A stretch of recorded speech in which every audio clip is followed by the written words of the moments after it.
Kwa niaba ya mkurugenzi mtendaji, nipende kuwashukuru sana wateja na wananchi katika maeneo yote ambayo kulikuwa na kazi ambayo ikiendelea katika eneo hili la Mkambarani, ambako mkandarasi alikuwa akifanya kazi ya kuvuta nyaya, na kwa mafanikio makubwa kabisa kazi hiyo imekamilika na tayari huduma ya umeme imerejea katika maeneo yote ambayo yalikuwa yakiathirika kutokana na kazi hii. Hivyo tunapenda kuwashukuru wateja na wananchi kwa uvumilivu na uelewa wenu wakati zoezi hili lilikuwa likifanyika, na vile nipende tu kutumia fursa hii kuwakumbusha kwamba zoezi hili litaendelea tena kwa awamu ya pili kuanzia tarehe 11 ya mwezi wa 8, na tutawatangazia tena na pia tutawawekea zile ratiba ili basi muendelee kuweka shughuli zenu kulingana na huduma ya umeme jinsi itakavyopatikana.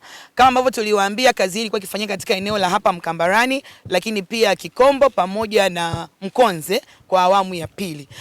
Kwenye hii awamu ya kwanza tumefanikiwa ndani ya siku ambazo tuliwatangazia wananchi, lakini tuna awamu nyingine ya pili ambayo tutaanza tarehe 11. Tutavuka eneo la Kikombo ambapo napo ni msongo wa kilovolti 220 na Mkonze. Zote hizo tutazifanya kwa pamoja tarehe 11. Pia naomba nikumbushe umuhimu wa hii line ikikamilika. Itaongeza uwezo kwenye line ambazo zipo tayari, kwamba uwezo wa zile line ulikuwa kiasi kadhaa. Sasa hivi kwa sababu tunapita na msongo wa kilovolti 400, uwezo utakuwa ni mkubwa.